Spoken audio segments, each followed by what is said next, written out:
是的雄都尉，是你爹，布置玄武营的护军都尉。谢谢段武长。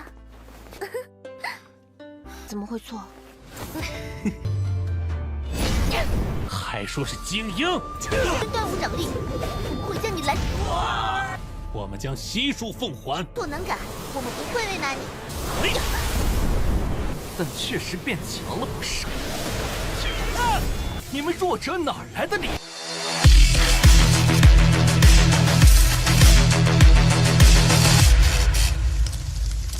Halo semuanya, selamat datang di Ruang Sinema. Bagaimana kabar kalian semua? Semoga selalu sehat dan baik-baik saja. Sesuai jadwal, jadi pada hari ini kita akan kembali melanjutkan series Donghua Village Battle Spirit episode terbaru. Yang mana ini adalah episode yang ke-126-nya. Bagi yang bergabung dengan series ini, kita sudah sediakan playlistnya. Jadi kalian bisa dengan mudah mencari di mana episode awal dari series ini. Sebelum kita mulai episode terbarunya, kita akan lihat dulu apa saja yang telah terjadi pada episode sebelumnya. Tepatnya pada episode 125. Kemarin Putri Agung telah melakukan pelindungan terhadap Sinan yang tengah menyamar. Tidak itu saja, namun dia juga diberikan sebuah token dari Pavilion Bintang. Ini merupakan tempat yang dipenuhi oleh berbagai teknik rahasia. Tidaklah sembarangan orang yang dapat memasuki tempat tersebut. Dengan token ini, maka Sinan akan dianggap sebagai tamu VIP. Sebuah status yang sangat sulit untuk didapatkan. Pada akhirnya, Sinan memutuskan untuk pergi ke sana karena dia itu yang mencarikan beberapa harta untuk teman-temannya. Sesampai di sana, Sinan akhirnya tahu kalau teknik rahasia dibagi ke beberapa kelas.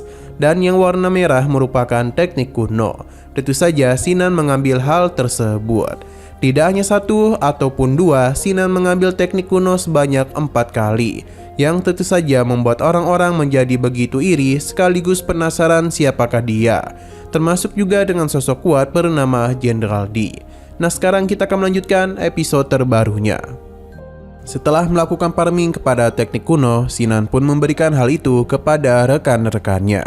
Tentu saja mereka sangat senang, bahkan menganggap ini semua adalah mimpi.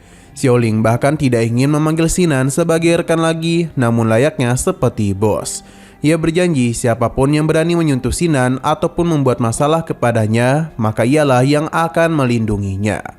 Sinan tidaklah mempermasalahkan hal itu, tapi dia agak bingung mengapa Xiaoling mengatakan tentang Suanu, yang ternyata ayahnya adalah seorang penjaga pada camp Suanu. Alhasil Sinan pun terkejut pasalnya Kapten Xiong yang sempat dirinya temui merupakan ayah dari Xiaoling. Hanya saja dia meminta Sinan untuk merahasiakan hal tersebut. Sedangkan Su Chen dan juga Xinru sangatlah berterima kasih atas apa yang diberikan Sinan kepada mereka. Sinan pun meminta Su Chen untuk segera melatih teknik kuno tersebut. Sinan juga bertanya kepada Xinru apakah teknik yang dia berikan merupakan pilihan yang tepat. Untung saja teknik tersebut cocok kepadanya. Selain itu, Xinru sudah tahu kalau Sinan tengah menyamar. Alhasil dia pun membenarkan hal tersebut. 是的雄都尉，是你爹，布置玄武营的护军都尉。谢谢段武长。怎么会错？ Sedangkan untuk kelompok Muchennya sendiri menjadi begitu iri pasalnya anggota tim Sinan memiliki teknik kuno. Mereka pun seakan-akan hendak menyerah karena tidaklah mungkin dapat menang dari mereka. Berbeda dengan Su Muchen yang menganggap kalau orang-orang itu tidak akan pernah berubah meskipun memiliki teknik kuno. Muchennya juga meminta para anggotanya untuk tidak berharap dia memberikan sumber daya kepada mereka. Tapi para anggotanya berharap Muchennya memberikan sesuatu agar mereka bisa lebih percaya diri akan kekuatan yang mereka miliki. Karena jika mereka lebih kuat pasti akan membantunya. Hanya saja Muchennya tidak akan memberikan apapun, sebab baginya mereka itu hanyalah sampah saja. Jadi lebih baik mereka itu mendengarkan apa yang dia katakan. Pada akhirnya ketiga pria ini pun tidaklah bisa berbuat apapun. 觉得自己有资格问我要。如果我们也能变强，我说了。 Sino berpindah ke sisi Putri Agung dan juga Pangeran Ketujuh. Pangeran Ketujuh meminta izin kepada kakaknya untuk membiarkan ia pergi ke camp Pohni, sebab dia itu yang melakukan pengamatan. Namun Huang mengingatkan posisi adiknya sebagai seorang pangeran, jadi pasti banyak mata yang sedang mengawasinya. Walaupun begitu, pangeran ketujuh tetap penasaran dengan Sinan. Ia yakin kalau kakaknya juga sama penasarannya. Namun Huang yakin kalau cepat atau lambat mereka akan kembali bertemu. Sinan berpindah kepada Sinan bersama anggota timnya yang mana pertarungan sudah terjadi antara dua kelompok. Sinan bersama Xinru berhadapan dengan 3 anggota tim Mu Chunye, sedangkan ia sendiri tengah berhadapan dengan Xiaoling dan Susan. Dalam pertarungan itu terlihat dengan jelas kalau mereka berdua begitu mendominasi, sampai-sampai Mu Chunye tidak dapat berkutik. Kini mereka sudah bersiap membalas penghinaan pada 3 bulan lalu. 还说是精英，分段无掌力，我会将你拦。 我们将悉数奉还。 Sinan berpindah lagi kepada Sinan. Ia diberitahu kalau ada 3 lokasi di bidang penilaian.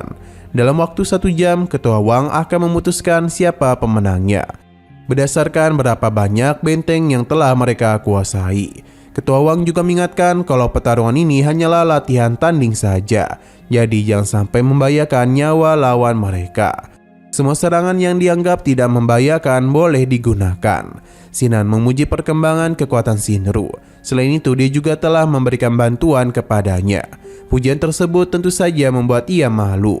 Sinan kembali lagi melakukan penyerangan dan meminta Xinru untuk tidak lengah. Tempat ini akan dia serahkan kepada Xinru, sedangkan dirinya akan pergi ke benteng lain. Demi memudahkan dia mencari benteng tersebut, Sinan menggunakan mata dewanya. Ternyata benteng satunya berada di lokasi yang cukup jauh, jadi dia pun mulai melakukan perjalanan. Di saat ada yang menghentikannya, Xinru segera bertindak karena lawan mereka adalah dirinya. Kembali ke sisi Xiaoling dan Su Chen, mereka meminta Mu Chunye agar meminta maaf kepada mereka. Dengan begitu, sikap sombongnya bisa mereka lupakan. Selain itu, dibandingkan dengan Duan Xing, kekuatan Mu Chunye tidak ada apa-apanya. Mendengar mereka yang meremehkan dirinya membuat Mu Chunye menjadi sangat kesal. Ia tahu kalau mereka sudah berkembang, tapi baginya mereka tetap sekumpulan sampah saja. Serangan langsung saja dirinya lancarkan kepada mereka, yang mana Mu Chunye menggunakan pasir sebagai senjata dan membentuk sosok yang cukup besar. Beruntungnya Su Shen dan Xiaoling memiliki kerjasama yang bagus. 我们之间就一笔勾销。不能改，我们不会为难你。 但确实变强了不少。你们弱者哪来的理？ Namun di saat Mu Chunye ingin kembali melancarkan serangan, Xiaoling pun mulai teringat akan latihan yang dia lakukan bersama Sinan, di mana Sinan memintanya untuk tetap tenang dan jangan buru-buru. Sebaiknya dia itu mencari kelemahan musuhnya dan memanfaatkannya. Jika ia bertindak gegabah, maka Xiaoling sama saja dengan membuka pertahanannya sendiri. Xiaoling paham, namun baginya Sinan terlalu cepat. Jadi dia itu tidaklah memiliki kesempatan untuk dapat mencari titik lemahnya. Xiaoling pun mencoba untuk mencari kesempatan tersebut dengan serangan mendadak. Sinan tertarik dengan rencananya tersebut. Jadi dia pun akan mencoba melatih Xiaoling agar bisa mengalahkan musuhnya hanya dalam 1 kali gerakan saja. Sebenarnya Xiaoling agak ragu karena dia takut teknik ini akan membuat Sinan terluka. Namun pada akhirnya Xiaoling pun akan tetap mencoba tinju patung Gulilongnya. Serangan tersebut dah mudah ditahan oleh Sinan. Baginya serangan itu masihlah terlalu lemah untuk mengalahkan lawannya. Ia pun memberikan beberapa tips agar Xiaoling dapat mengalahkan musuhnya, seperti lebih memperkuat proses penciptaan serangannya. Nah, sayang sekali lagi seru-serunya episodenya pun harus bersambung dulu. Oke, sekian dulu pada video kali ini. Untuk video selanjutnya akan segera hadir. Jadi bagi kalian yang ingin mengikuti series ini, langsung saja klik subscribe dan aktifkan loncengnya.